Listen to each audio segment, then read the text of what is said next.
$1,099 versus $1,699, and you're a street photographer or you're thinking about, trying street photography, which do you choose?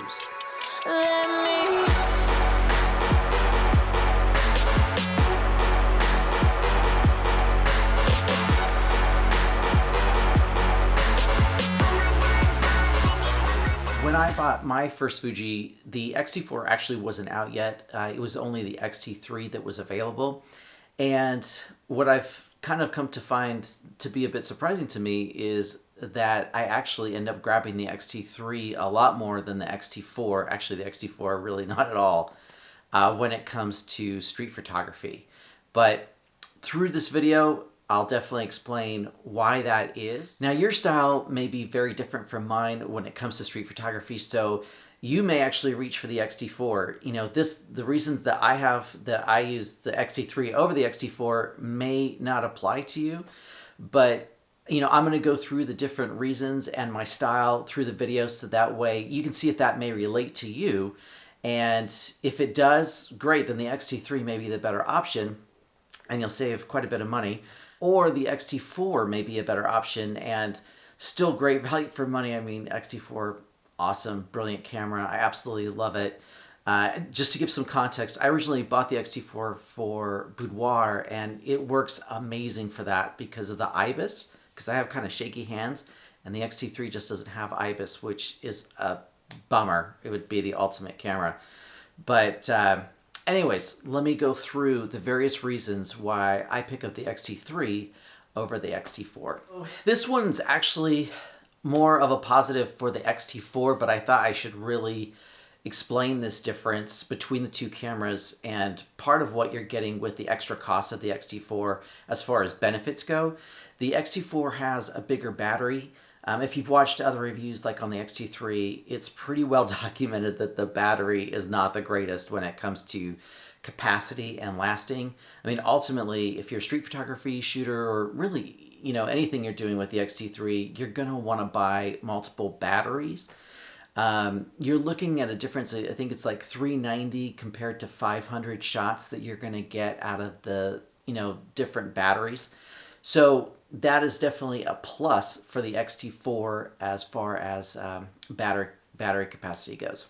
Now, ergonomics-wise, it's not much of a difference, but the X-T4 does have just a slightly bigger body. It's really pretty slight, but it does make a little bit of difference, especially when it comes to the grip area. That's one thing that I do wish was a little bit bigger on both cameras, is actually just having a bigger grip to hold onto.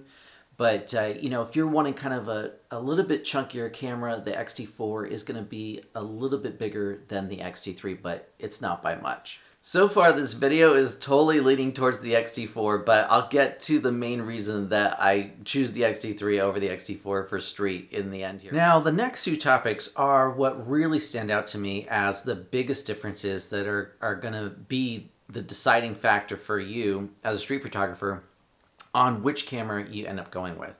And the first one to talk about is the IBIS in the X-T4 that the X-T3 doesn't have. I wish the X-T3 had it because, wow, that'd be genius. But the X-T4 has the IBIS, which is a 5-axis, and Fuji says it's, will help you up to 6.5 stops. I will tell you, there is a definite difference that it makes when it comes to photography. For me, shooting the X-T4 with like boudoir and trying to work on my boudoir portfolio, I could tell when I was shooting the X-T3 that I would get just the slightest amount of motion blur in my images, in some cases if I wasn't shooting at a fast enough shutter speed. And so one of the reasons I bought this X-T4 was to test my theory that I have a bit of a shaky hand and that the IBIS would make the difference. And sure enough, it did. I mean, you can definitely see the difference in my images with the X-T3 versus the X-T4 when it comes to maybe having a lower shutter speed and, not getting that camera shake. So the IBIS in the X-T4, as far as I'm concerned, is awesome and makes a huge difference. And this is where, I think styles come into play. So with my style for street photography, I'm more of a long exposure type photographer where that's just my jam. I love long exposures. And so I'm usually using the tripod basically. Like I'm dragging around a tripod and, that's how I'm getting a majority of my shots. As where I know a lot of other street photographers, they're more run and gun. And so if you're more run and gun, then in that case, the X-T4 may be, where it's at for you because it's got that IBIS and it's going to allow you to get those slower shutter speeds. Like with the X-T4 doing street photography, I definitely feel more comfortable going down to a 60th or even lower than that. As where the X-T3, if I wasn't using the tripod, I'd be more at 125th or a 200th to make sure that I'm not getting any kind of motion blur and or handshake blur or whatever you want to call it, which I definitely have a challenge with. Now, one other aspect to mention with regards to the IBIS and the X-T4 is that Fuji lenses, some of them, do have stabilization. But unfortunately, they're a bit limited. So the 18 to 55, which I'm shooting on right now, has it. And then the 55 to 200 has it. And I think a few of their other lenses, that's the two that I own that I know have it. Primes don't have it, which is a real bummer. And then like the 16 to 55, which is one of my hands down favorite lenses, does not have it. And that's what I shoot most of my street photography with. Also, the 50 1.0 that just recently came out, that doesn't have it, as expensive as it is. So yes, there is options for stabilization to utilize with the X-T3. I mean, if you want stabilization, the X-T4 is really going to be where it's at because you just don't have to think about the lens choice anymore, and it really frees you up to where you can use the whole lineup. So IBIS is one of those things that you're going to want to keep in mind as far as I think the big difference in what's going to help you with your particular style of street photography.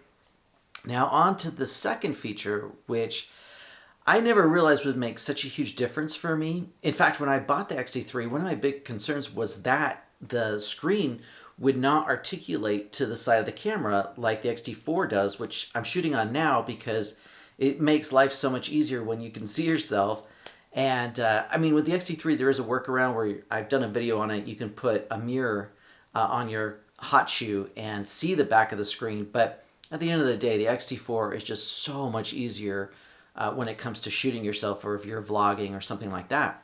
I almost feel lucky now that the X-T4 wasn't out at the time because I never would have realized how much of a difference when I'm doing street photography the screen on the X-T3 makes, as far as the fact that it's not swinging out to the side of the camera. It's staying in the middle of the camera. And you have a lot of flexibility with your horizontal, and then you're also able to pop it out for verticals and extend that way too. But again, it's all within the back of the camera. So if you're using like an L bracket, the L bracket's not getting in the way, as where with the X-T4 it does, unless you switch to the other side, but then you're covering the battery bay, which is annoying, and also your card slots. And that just for me has made a huge difference as far as just being able to, I feel, get shots a lot quicker. Even if you don't have anything blocking the screen on the X-T4, it's still, you got to remember like, oh, okay, I flipped that way to get it to turn around. And now I can move it, up and down. It's always like this mental thing of, okay, which way do I go? And you're trying not to go too quickly because it's only on one point of access or one hinge with the X-T4, as where the X-T3 it's built like, that screen is built like a tank. Like it's on a huge hinge that is really well reinforced, I feel. It's one of those other things too that in the back of my mind I really appreciate about the X-T3 as far as it just feeling a bit more rugged when it comes to street photography, where I don't have to think about the camera as much and where the screen is and making sure I don't snag it on something. The X-T4, you ultimately, well, at least for me, I always close the screen in between where I'm getting a shot or trying to find a composition, because otherwise you've got it sticking out to the side of the camera. And it really makes me feel pretty insecure about just catching it wrong, because I know I'll be caught up in the moment and just not thinking about it. With the way I shoot and shooting a lot with a tripod and not as much run and gun, the X-T3 hands down is the better camera body for me because of that screen and the way it articulates and the fact that it doesn't actually articulate out to the side. I wish the X-T3 had IBIS. IBIS is incredible. It would be like the most perfect camera if it had the IBIS in there. I hope this helps you figure yourself out. It can be so confusing. There's so many great options nowadays. Fuji is amazing. Hands down, I think it's one of the absolute best camera systems you can purchase for street photography. And I know it's hard to figure out, which format might be best. So if you got some value from this video, please hit the thumbs up or subscribe. Greatly appreciate. And I will see you in the next one. All right, bye.